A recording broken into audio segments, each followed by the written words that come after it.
प्यारे सज्जनों, इस सृष्टि में जो कुछ भी होता है वो भगवान की मर्जी से ही होता है। भगवान की मर्जी के बिना एक पत्ता भी नहीं हिल सकता। जब लोग कष्ट में होते हैं तब भी यही सोचते हैं कि जो होगा वह मंजूर खुदा होगा। सब कुछ ईश्वर की मर्जी से ही होगा। भगवान जो चाहेंगे वही होगा। सब कुछ उनके हाथ में है।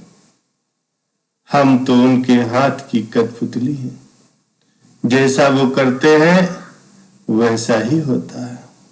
हमारे धर्म ग्रंथों में भी लिखा है, कर्म प्रधान विश्व करे राखा, जो जस करे सो तस फल चाखा। विश्व में कर्म ही प्रधान है। जो जैसा करता है वो वैसा ही फल भोगता है। और प्रभु सबके कर्मों के फल उचित समय पर देते हैं। प्यारे सज्जनों, हम सब भगवान की मर्जी को समझ नहीं पाते। अगर हमारे साथ कुछ गलत हो रहा होता है तो हम अपना धीरज खो देते हैं और ईश्वर को दोष देने लगते हैं। लेकिन ये समझ नहीं पाते कि इन सब चीजों के पीछे भगवान की कोई न कोई योजना छिपी होती है। ऐसे में भगवान पर विश्वास रख करके धैर्य धारण करने की जरूरत होती है। प्यारे सज्जनों, एक समय की बात है, एक आदमी किसी मंदिर में सेवक था। उसका काम मंदिर की साफ सफाई करना था। भक्तों और श्रद्धालुओं द्वारा दिए गए दान में से थोड़ा बहुत उसे मंदिर के पुजारी द्वारा दे दिया जाता था और इसी से ही उसकी गुजर बसर चलती थी। वो आदमी अपनी जिंदगी से बहुत ही परेशान और दुखी था। मंदिर में काम करते करते वो दिन भर अपनी जिंदगी को लेकर के ईश्वर से शिकायतें ही किया करता था। एक दिन शिकायत करते हुए वो भगवान से बोला, भगवान जी, आपकी जिंदगी कितनी आसान है। आपको बस एक जगह पर खड़े ही रहना होता है, लेकिन मेरी जिंदगी को देखो, कितनी कठिन जिंदगी जी रहा हूं। दिन भर कड़ी मेहनत करता हूं, तब कहीं जाकर के 2 वक्त की रोटी नसीब होती। काश मेरी जिंदगी भी आपकी तरह होती। उसकी बात सुनकर के दयालु भगवान बोले, तुम जैसे सोच रहे हो वैसा नहीं है। मेरी जगह पर खड़े रहना बिल्कुल आसान नहीं है। मुझे बहुत सारी चीजें देखनी पड़ती, बहुत सारी व्यवस्थाएं करनी पड़ती। ये हर किसी के बस की बात नहीं।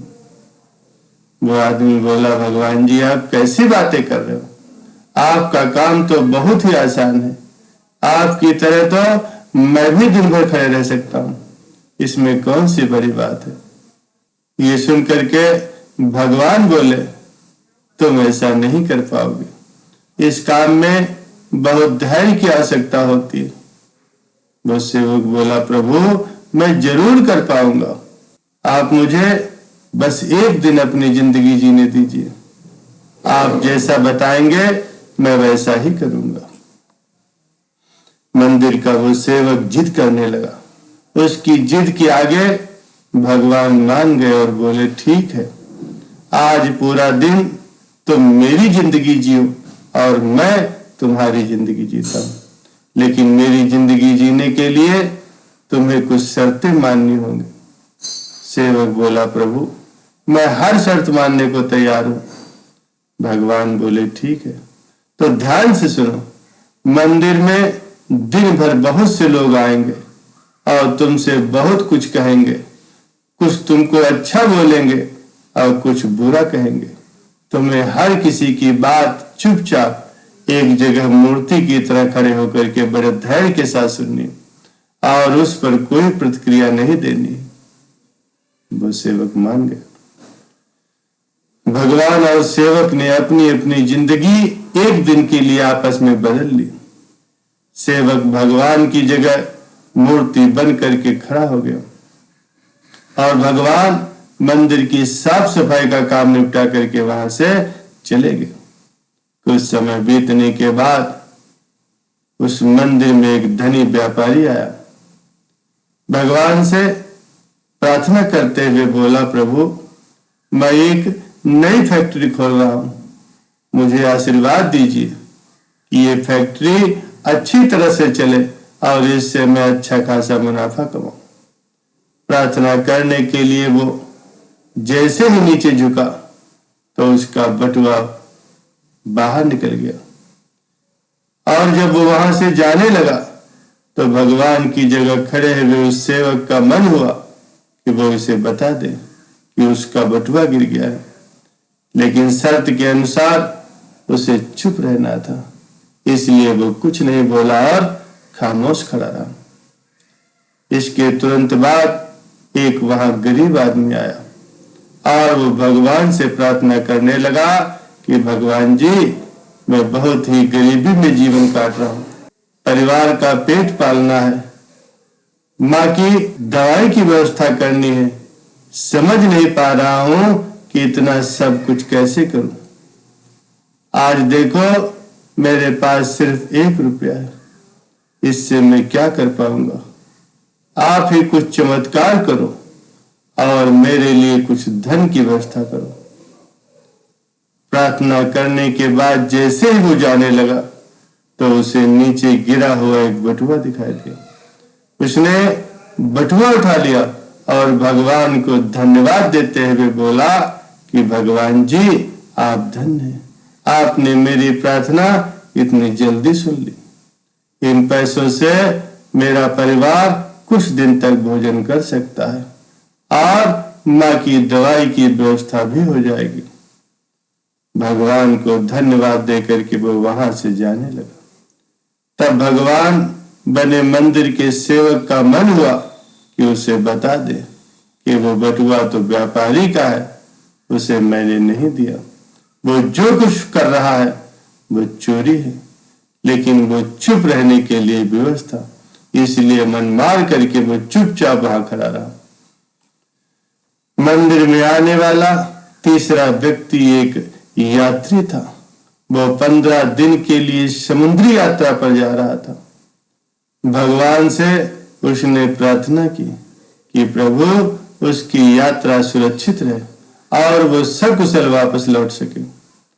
वो प्रार्थना कर ही रहा था कि वो धनी व्यापारी वहां आ गया और अपने साथ वो पुलिस को भी लाया था। उस यात्री को देखकर वो पुलिस से बोला कि मेरे बाद ये व्यक्ति मंदिर में आया है, जरूर इसने ही मेरा बटुआ चुराया होगा, आप इसे गिरफ्तार कर लीजिए। पुलिस उस यात्री को पकड़ करके ले जाने लगी।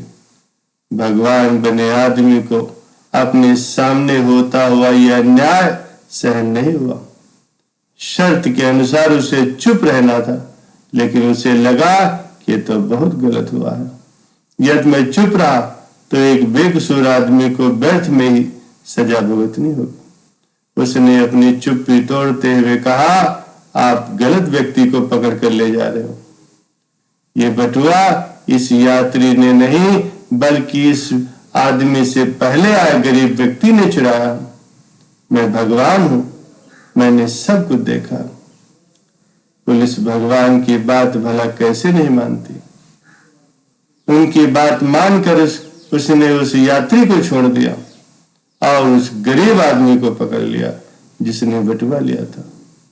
अगले दिन जब भगवान वापस आए तो मंदिर के सेवक ने पूरे दिन का वृत्तांत सुनाते हुए बड़े गर्व के साथ उन्हें बताया कि आज मैंने एक व्यक्ति के साथ अन्याय होने से रोका। देखिए आपकी जिंदगी जी करके आज मैंने इतना अच्छा काम किया। उसकी बात सुनकर के भगवान बोले, ये तुमने क्या किया? मैंने तुमसे कहा था कि चुपचाप मूर्ति बन करके खड़े रहना, लेकिन वैसा न करके तुमने मेरी पूरी योजना पर पानी फेर दिया। वो धनी व्यापारी ने बुरा कर्म करके इतना धन कमाया था कि यदि उससे कुछ पैसे उस गरीब आदमी को मिल जाते तो उसका भला हो जाता और उस व्यापारी के पाप कर्म कम हो जाते।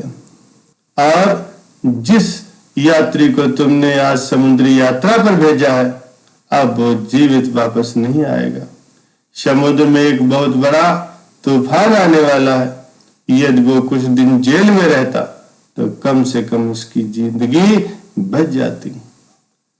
सेवक को यह सुनकर के एहसास हुआ कि वो तो बस वही देख पा रहा था जो उसकी आंखों के सामने हो रहा था। उन सब के पीछे की वास्तविकता को वो देख ही नहीं पा रहा था। जबकि भगवान जीवन के हर पहलू पर विचार करके अपनी योजना बनाते हैं और लोगों के जीवन को अपनी योजना के अनुसार ही चलाते हैं।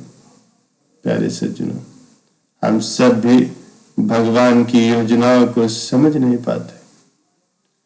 जब हमारे साथ कुछ गलत होता है, दुख कष्ट आते हैं या हमारे हिसाब से कुछ नहीं हो पा रहा होता, तो हम अपना धैर्य खो देते हैं और भगवान को दोषी ठहराते हैं। हम ये समझ ही नहीं पाते कि सब के पीछे भगवान की कोई न कोई योजना छिपी होती है। ऐसे समय में हमें भगवान पर विश्वास रख करके धैर्य धारण करने की आवश्यकता है।